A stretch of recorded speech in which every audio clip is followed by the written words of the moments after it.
I'm trying to put on my best brave face here for YouTube today. I was doing a job last night, and in the middle of it, I had just about every light regarding my transmission come on, and so I'm on the way to the mechanic right now to get everything looked at. Hoping for the best, planning for the worst, but if I seem a little bit off, it's just because I don't know if I'm getting ready to go turn off an error code or if I'm going to buy a $10,000 transmission. I don't know. So there's that side of trucking. I know I focus on the good a lot, but just this is kind of the bad side of trucking. I'm getting ready to drive to something and I don't know what the outcome is yet. So there's that.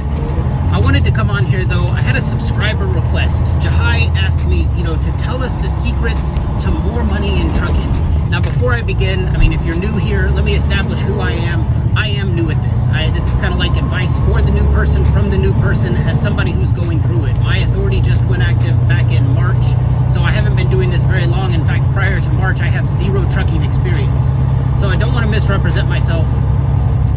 But, if I were to address Jahai's question as far as like the secrets, the fact that I've been able to, stay in business and that I actually am making money in trucking, I would say that it comes down to like 4 things that I do. If I had to pick them, I'd say there's 4 things. And those things are like onboarding, my costs, my research, and how I spend my time. And so as far as onboarding goes, my best advice to the new person is onboard with as many people as you can. You're going to get your authority and you're going to have your authority, and then you're going to find out, well, guess what? The majority of the companies out there, the brokers out there, don't want to do business with you. And they all have, you have to have your authority for 60 days, for 90 days. I know Pepsi Logistics, don't know if they're good or bad, but Pepsi Logistics require you have your active authority for 1 year. So just because you get your authority, you see all these guys hauling all these loads for different brokers, doesn't mean that they're going to take you. They're going to have limits on that. I think the only 2 people who would take me on day 1 were Uber Freight and Convoy, but double check me on that. That could have been true when I did it, but things could have changed. But you definitely onboard with as many people as you can. Now the upside to that is as you get signed on with more and more people, you're able to kind of pick and choose your spots. It's like, okay, well today let's say Coyote's offering the best deal, and let's say tomorrow Amazon is, and the next day somebody else is. You want to have as many options available to you. What you don't want to have happen is find out, oh, I forgot to onboard with them, and they have, they're paying great right now, but the onboarding process maybe takes like 24 to 48 hours, and by the time you get all the stuff taken care of, you've missed the load basically. Another thing I'll say about onboarding is this: I've done it with several companies, and I started realizing after like the second or third one, they all require the same information. It's kind of like, if you're going to have them direct deposit checks into your account, they need your bank account information, like routing number, account number. They all are going to need the contact information for your commercial policy, for your general policy. And after scrambling around to get this stuff, I kind of realized, I needed all this information in one place basically. So what I did, if you're a form type person, if this would help you, you're welcome to it. I created a form with just the basic information that probably 90% of the brokers out there need, as far as like, your bank account, your commercial, the questions that they ask.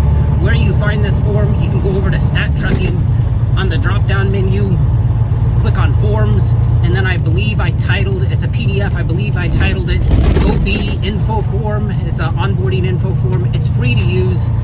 You can download it, share it if you think it's useful. If you think it's crap, you don't need it.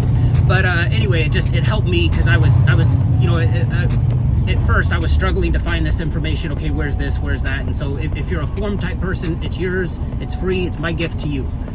As far as costs go, you want to be reassessing costs all the time. I'm constantly looking at stuff as far as like right now, the big dilemma I'm facing is, should I keep or get rid of my DAT load board membership? I've been paying them now for 5 months, and truthfully, I haven't booked a single load off of them. Now, nothing against DAT. I'm sure they're a fine product, but what I found is the same loads that I'm paying to see on DAT, I see the exact same loads on Truck Smarter for free. Now, is Truck Smarter in the future, is their plan to start charging a subscription? Probably.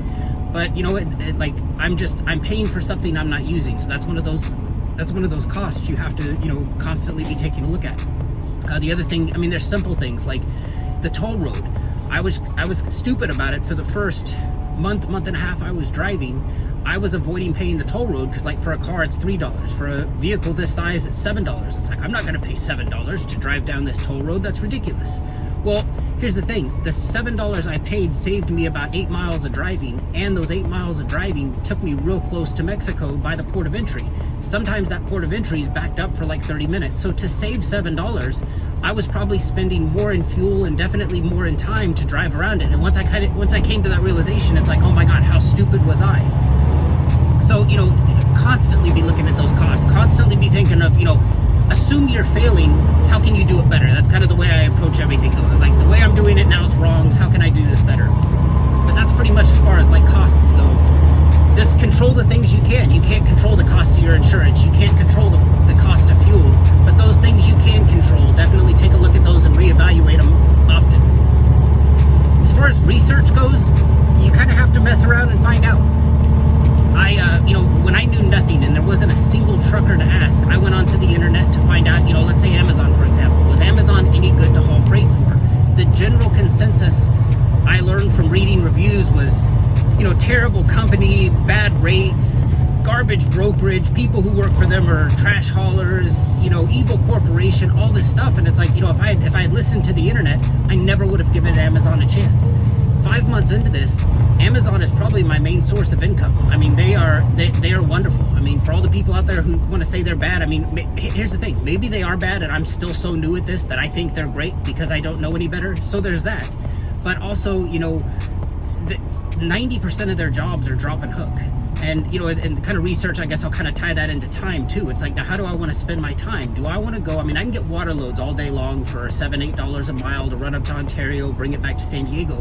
But like, let's dissect one of those. Okay, I'm going to show up with my trailer. It's going to get loaded. That loading process is going to take, let's say, an hour and a half to 2 hours on average. Now I'm going to drive that back. Drive time's drive time. Nothing changes there. It doesn't matter if I'm hauling an Amazon trailer or if I'm hauling water. But now I drive that back to San Diego and I need to get unloaded. Well, the unloading is also going to take, hour and a half to 2 hours to get unloaded. And I'm also having to deal with, like, sometimes I show up to a place to, get unloaded and it's like, oh, the receiver's sick today. We won't have somebody in here to unload it until 3 o'clock in the morning. We're happy you're here at 8. That's when your appointment was, but we won't have you unloaded until 3.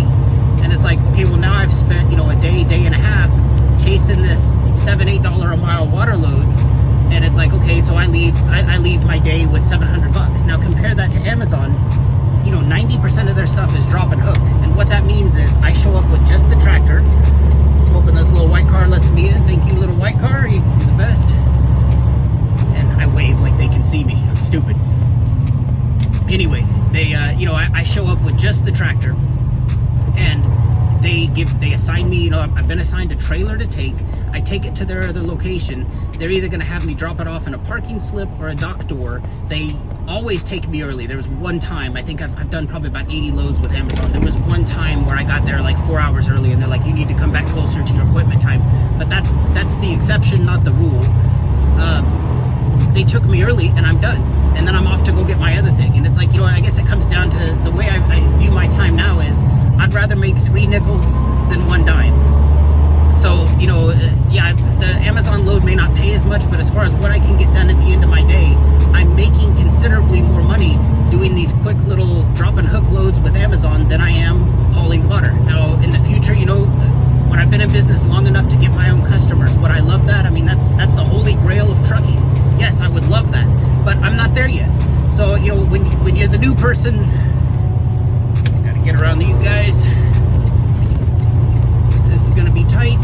I should be in the other lane, but I can't get over. Sorry, guys. Would I love my own customers? Of course I would. But I'm just not there yet. You're new with your authority, 5 months in. If I call somebody up and say like, hey, could I get some of that direct shipper freight? And they're going to say, how long have you been in business? They're going to laugh me off the phone. So, stick to, onboard with as many people as you can. Reassess those costs. Do your research. Maybe don't listen to people online. Find out for yourself. And last but not least, really look at how you're spending your time. I mean, maximize your time to maximize that money. But thank you, Jahai. I appreciate the comment. If any of you have any comments for me, if you'd like, if it's something I think I can tackle, I'm happy to come on here, make a video. I'll at a minimum respond to you and the channel and say like, hey, I appreciate the question, but I don't know the answer. I have no problem saying I don't know. So anyway, thank you, Jahai. Appreciate you for watching. Hope this video serves you well. Take care.